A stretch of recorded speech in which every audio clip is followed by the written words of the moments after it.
In the heart of ancient Athens, a cunning challenge was posed to philosopher Aesop. A youth, clutching a bird, asked whether it was alive or dead.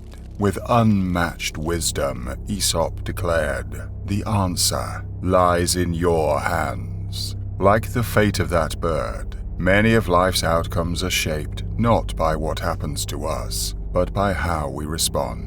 Welcome to the world of Stoicism. Let's dive into these 7 Stoic habits and discover the transformative power they hold to fix 99% of your problems. You might just find the answer has been in your hands all along. Habit 1. Control what you can. One of the most practical Stoic concepts is the dichotomy of control. It comprises of 2 separate concepts: letting go of everything else and managing the manageable. According to the Roman Stoic Epictetus, we actually only have direct influence over 2 things: our free will and our way of thinking.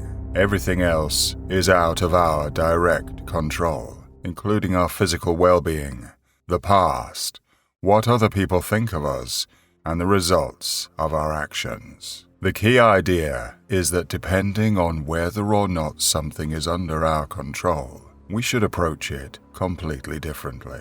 We have little influence over most things in life. The Stoics were aware of this inescapable reality and chose to concentrate on what they could control instead. It would appear that Epictetus had no reason to think he could manage anything because he was born a slave.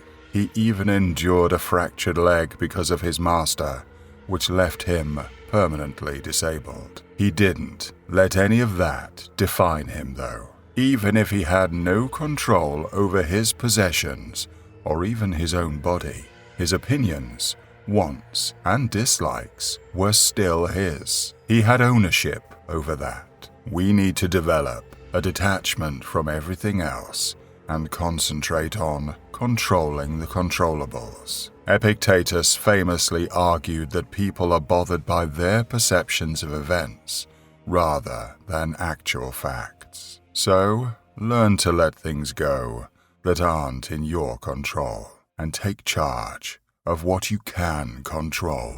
Habit 2. Self-reflection. None of the daily activities we engage in is more crucial than reflecting. Self-reflection forces us to analyze our own worldviews and beliefs about ourselves. It's how some of the biggest questions in the world's history have found their solutions. One of the most helpful practices for mindfulness is journaling. It simultaneously fosters gratitude and creativity while acting as therapy. It's true, writing helps you express yourself more clearly, and the Stoics understood that very well. Marcus Aurelius, the Roman emperor, took the time to write his thoughts and observations, whether there was war or peace. It's what we currently refer to as meditations.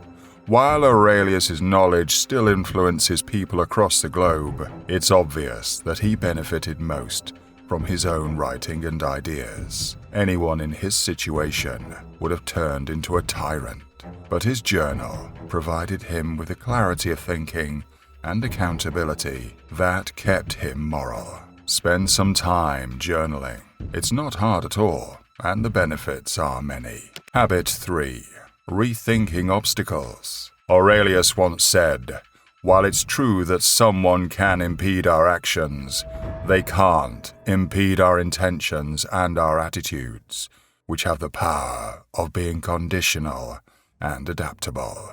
For the mind adapts and converts any obstacle to its action into a means of achieving it. That which is an impediment to action is turned to advance action.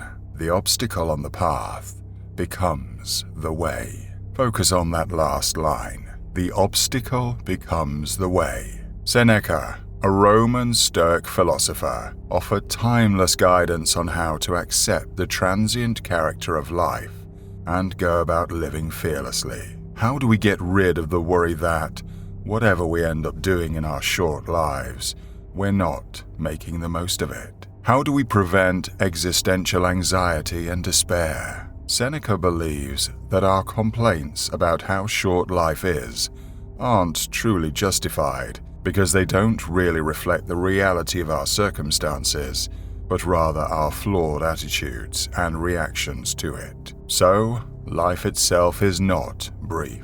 Rather, we cut it short. How? By worrying about the obstacles in our way, instead of training ourselves to see them as stepping stones on the way to our journey. Marcus Aurelius once said, "If you find something very difficult to achieve yourself, don't imagine it impossible. For anything possible and proper for another person can be achieved as easily by you." So stop underestimating and doubting yourself. Habit 4. Controlling emotions. The Stoics were committed to improving themselves as individuals. They were extremely self-critical of their behavior and self-reflective in an effort to identify areas where their lives could be improved. Taking a leaf out of their book, we must always reflect on our lives in order to move forward in life. This means reviewing each day with a critical eye and working towards improvements. This constant introspection will help you in realizing that there is just one aspect of our lives that we can control: our thoughts. Our minds are the source of our thoughts, opinions, and actions. It's important to remember all of the significant events from the day, as well as our reactions, considerations, and conclusions. We all know that solving difficulties is exactly what the term problem-solving implies, but there's more to it. It's the process of investigating something thoroughly and determining its causes and effects. We all encounter challenges in life, minor ones like leaving your phone at home or fighting with a coworker, or even bigger ones like wars and poverty. But the Stoic habit you need to inculcate is to be able to find solutions, which you can only do if you've got full control over your emotions. You need to be prepared to deal with whatever life throws your way. Because what's the other option? We simply cannot afford to give up, right? To master our view of the world is to practice the judgment discipline of the Stoics. It involves looking for real, unbiased beliefs that are free of pointless value judgments and free of emotions that cloud your judgments.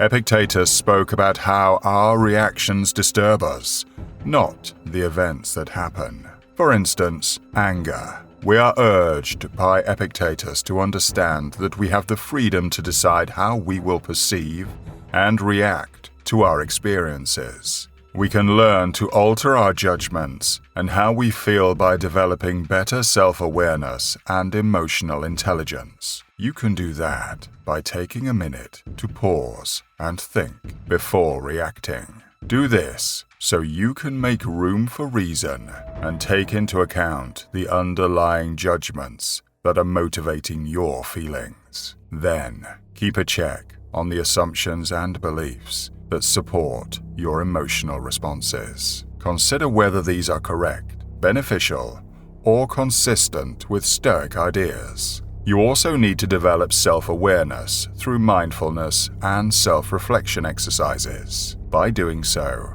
you'll be able to spot patterns in your emotional responses and make better decisions in the face of difficult situations. Habit 5. Being mindful of death.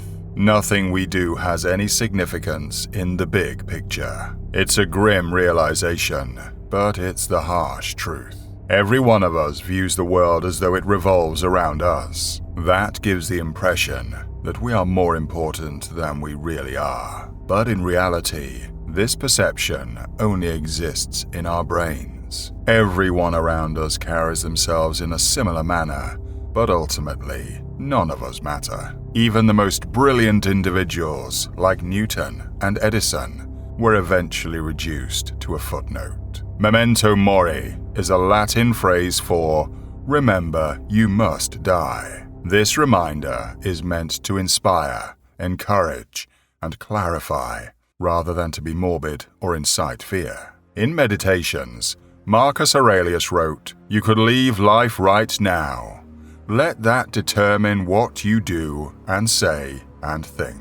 He always kept death at the forefront of his thoughts, and by doing so, the world's most powerful man managed the obligations of his position, guided by living in the present. The memento mori ritual was used by the Stoics to give life new meaning and strength. They viewed every day as a gift and continually reminded themselves to avoid wasting time on the pointless and vanity. And it's time you did too. Habit 5. Cosmic perspective. Seneca's Natural Questions emphasizes the primary element of Stoicism, which is the cosmic perspective. He urges people to look upward, to transcend everyday life at ground level, and to reach for cosmic consciousness through it. You see, the cosmos is thought to be divinely ordained and to have its own purpose by Stoics. It's common to refer to the cosmic perspective as the view from above, but it involves more than just appreciating how small existence is from a distance. The cosmic perspective emphasizes attitude more so than altitude.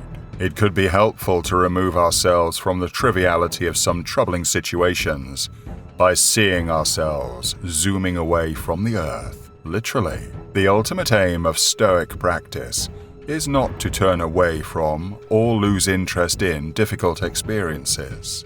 The goal is to develop a passion for such events. Why, you ask? Since they are natural occurrences with inherent purposes, and since it is the goal of the Stoics to live in harmony with the cosmos as a whole, they qualify as natural happenings. This demands a major attitude change in addition to a change in altitude. The Stoic way of life compels us to adopt a grateful mindset toward every circumstance, even those that we might otherwise find distressing or tragic. We must take a step back and attempt to see the situation from the perspective of the entire cosmos whenever we are faced with something that might seem upsetting to us. Think about it. If we knew everything there was to know about an event, we would perceive it differently, right? That's exactly the mindset you need to tackle your problems. Habit 7. Practicing virtue. The Stoics were people who strongly believed in virtue, personal ethics, and living in harmony with nature. In fact, Stoic philosophy stresses the importance of living virtuously. After all, the sole good for humans, according to the Stoics, is virtue. External factors like wealth, fame, reputation, and material possessions are neither good nor bad. Rather, there's something to be indifferent about. The virtues of Stoic thought are knowing things for what they are instead of what we wish they were, acting bravely in the face of uncertainty or fear, doing justice despite pressure, and knowing that temperance is the quality of exercising restraint and self-control in the face of passion and greed. So, become one with nature and practice virtue in your daily life to watch your problems disappear. Let us know in the comments below which of these habits you'll be inculcating in your life, and make sure to subscribe to our channel for more Stoic wisdom.